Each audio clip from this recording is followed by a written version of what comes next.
ना। हेलो दोस्तों, Arjun study point में आपका स्वागत है। आज आप हमारे साथ कक्षा 10 का मैथ चैप्टर नंबर 4 को पढ़ेंगे। चलिए आइए देखते हैं चैप्टर नंबर 4 कौन सा है। तो चैप्टर नंबर जो आपका 4 है उस चैप्टर का नाम है द्विघात समीकरण। क्या नाम है दोस्तों? द्विघात समीकरण नाम है।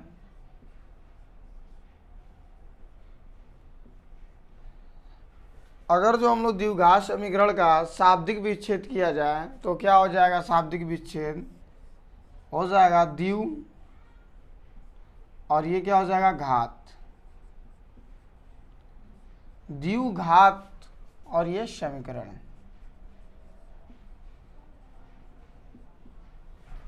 द्विव का मतलब होता है दो और घात का मतलब होता है डिग्री। क्या होता है? डिग्री। क्या होता है दोस्तों? डिग्री होता है। तो आइए हम द्विघात को समझते हैं क्या होता है। कुछ समीकरणों द्वारा समझा जाए। जैसे मान लीजिए आपके सामने कोई समीकरण दिया हुआ है, जैसे लिख लिया जाए x के पावर क्यू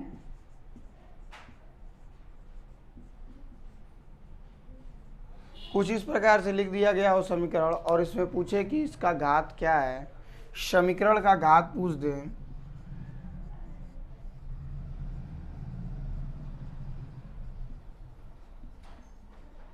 तो आप लोग क्या उत्तर देंगे? तो जब समीकरण का घात पूछेगा तो ध्यान दीजिएगा, जो इसमें सबसे बड़ी घात होती है, जिस चर राशि का समीकरण में चर राशि का जो सबसे बड़ी घात होती है उसे हम कहते हैं समीकरण का घात। क्या कहते हैं दोस्तों? समीकरण का घात। देख लेंगे, अगर जो कभी भी आपसे घात पूछेगा समीकरण का तो क्या करेंगे, उस समीकरण में चर राशि की सबसे बड़ी घात को हम क्या कहते हैं? समीकरण की घात या समीकरण का घात। जैसे कि इस समीकरण में चर राशि का सबसे बड़ी घात क्या है? 3 है, इसलिए इस समीकरण का घात क्या होगा? 3 होगा। आइए एक और समीकरण लिखकर समझते हैं।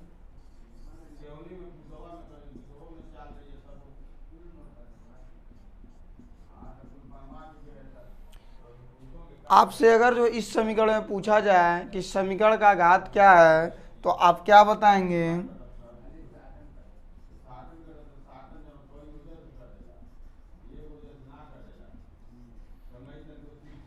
समीकरण का घात क्या है तो आप क्या बताएंगे? इसमें देखिए, इस समीकरण में सबसे बड़ी घात क्या है चर राशि का? 2। तो इसलिए क्या है, इसकी घात क्या है? 2। और हमने आपको बताया है कि द्विघात का मतलब होता है 2 और घात का मतलब आप समझ गए।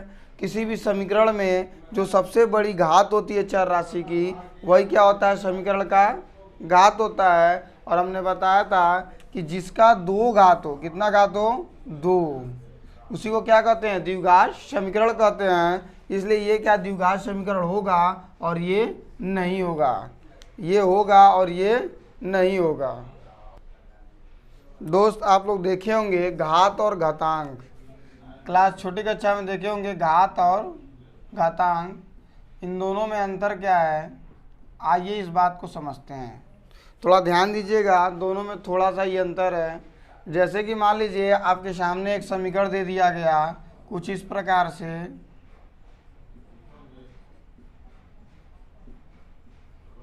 इस प्रकार से आपको कोई समीकरण दे दे और पूछे घात क्या है, तो घात तो आपको पता है कैसे पता करते हैं। किसी भी समीकरण का, किसी भी समीकरण में चर राशि का, किसका? चर राशि का जो सबसे बड़ा घात होता है उसी को क्या कहते हैं? समीकरण का घात। क्या कहते हैं? समीकरण का घात। क्या होता है? समीकरण का घात, जो कितना है? 2 है। अगर जो इसी में घातांक पूछा जाए, क्या पूछा जाए?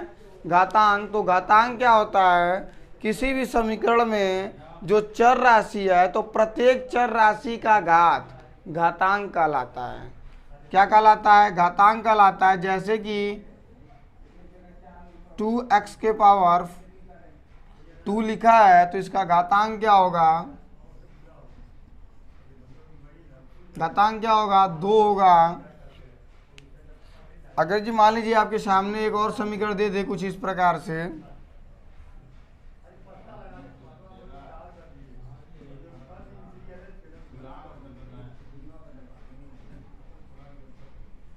और इसमें घातांक पूछे तो क्या क्या हो सकता है। यहाँ पे देखिए, इसका घातांक अगर जो पूछेगा तो क्या होगा, और घात पूछेगा तो क्या होगा। घात क्या होता है, हमने बताया था किसी भी समीकरण में चर राशि की जो सबसे बड़ी घात होती है उसको हम घात कहते हैं। जैसे इसमें घात कितना होगा 3, तो इसका घात क्या होगा 3 होगा, परंतु घातांक क्या होगा, तो हमने बताया किसी भी समीकरण में चर राशि का प्रत्येक घात को हम घातांक कहते हैं। जैसे x का 3 हो जाएगा, इसका 2 हो जाएगा और इसका 1 हो जाएगा, इसको क्या कहते हैं, घातांक कहते हैं। आइए चलते हैं हम लोग चैप्टर की तरफ। चलिए ये प्रश्नावली के पहले क्वेश्चन को देखते हैं। लिखा है कि जांच कीजिए क्या निम्न द्विघात समीकरण हैं। तो हमने द्विघात समीकरण के बारे में अभी आपको कुछ बताया था, उन बातों का ध्यान देंगे तो काफ़ी आपको आसानी होगी। चलिए आइए देखते हैं। और यहाँ पे आप देख सकते हैं कि x+1 का होल स्क्वायर है। क्या है, होल स्क्वायर है। तो a+b का होल स्क्वायर का फार्मूला होता है, क्या होता है, पहले का वर्ग, पहला पद क्या है यक्स है, तो यक्स का वर्ग, दूसरे का वर्ग, धन है तो धन, दुन्ना के लिए दू, और पहले का दूसरे में गुणा, पहले का दूसरे में गुणा। हम जानते हैं कि a+b का होल स्क्वायर क्या होता है, a+b का होल स्क्वायर क्या होता है, a² + b² + 2ab। तो उसी हिसाब से ये पहले का वर्ग हो गया, धन दूसरे का वर्ग हो गया, धन दुन्ना के लिए 2 और पहले का दूसरे में गुणा। और हमने आपको बताया था किसी भी कोष्ठक के बाहर अगर जो कोई संख्या लिखा हो, किसी भी कोष्ठक के बाहर अगर जो तुरंत उसके कोष्ठक के बाद संख्या लिखा हो और कोई चिन्ह न दिया हो, तो मतलब इसका ये होता है कि अंदर वाली सारी संख्या में इसका क्या करना है, गुणा करना है।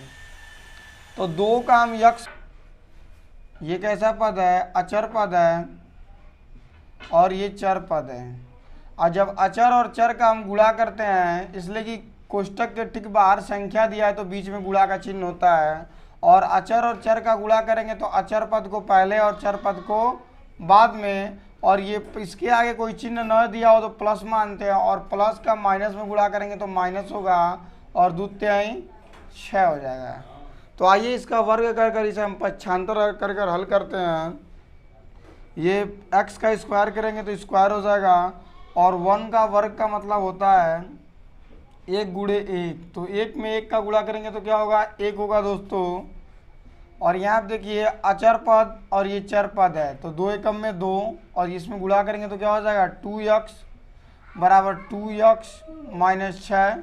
तो हम क्या करेंगे, अब पक्षांतर करेंगे। क्या करेंगे दोस्तों, पक्षांतर करेंगे तो x² + 1 + 2x, और इन दोनों को एक पक्ष से दूसरे पक्ष में ले जाएंगे तो चिन्ह का क्या होता है, परिवर्तन होता है। हमने क्या बताया था, जब कोई संख्या एक पक्ष से दूसरे पक्ष में जाती है तो उसके चिन्ह में क्या होता है, परिवर्तन होता है। तो ये प्लस है तो इधर आएगा तो क्या होगा, माइनस हो जाएगा, और ये माइनस है तो इधर आएगा तो प्लस हो जाएगा। अब यहाँ पे देखिए समान चर राशि वाले संख्या मिल रहा है, और ये प्लस माइनस के साथ है तो क्या होगा, कट जाएगा, और ये दोनों अचर पद हैं और दोनों प्लस के साथ है तो जुड़ जाएंगे। 6 में 1 जोड़ेंगे क्या होगा, 7 होगा, और बराबर क्या है, 0 तो 0।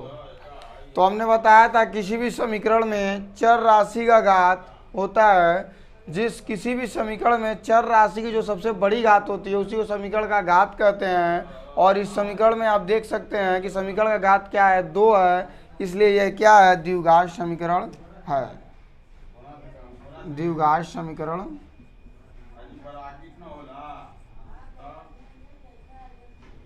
है।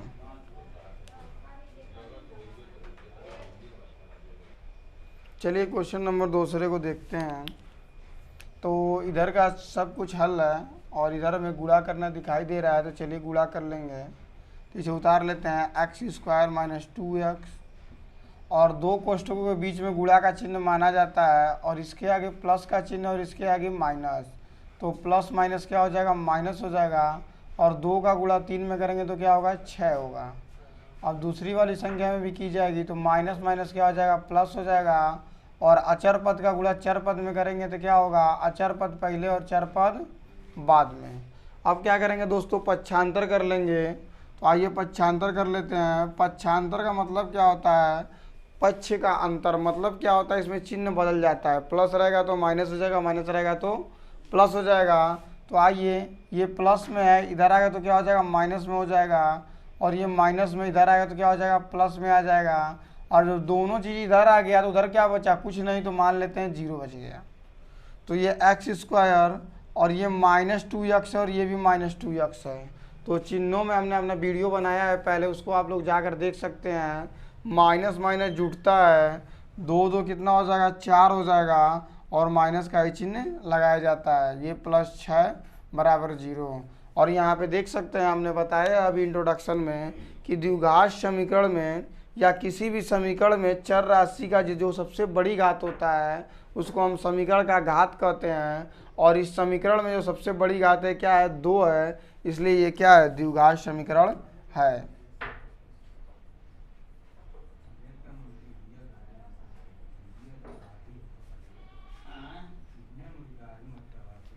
अगर जो हमारा वीडियो आपको अच्छा लगे तो हमारे वीडियो को लाइक कीजिए, सब्सक्राइब कीजिए और ज़्यादा से ज़्यादा शेयर कीजिए। और कमेंट करना मत भूलिएगा कि हमें पता चल सके हमारा वीडियो कैसा था।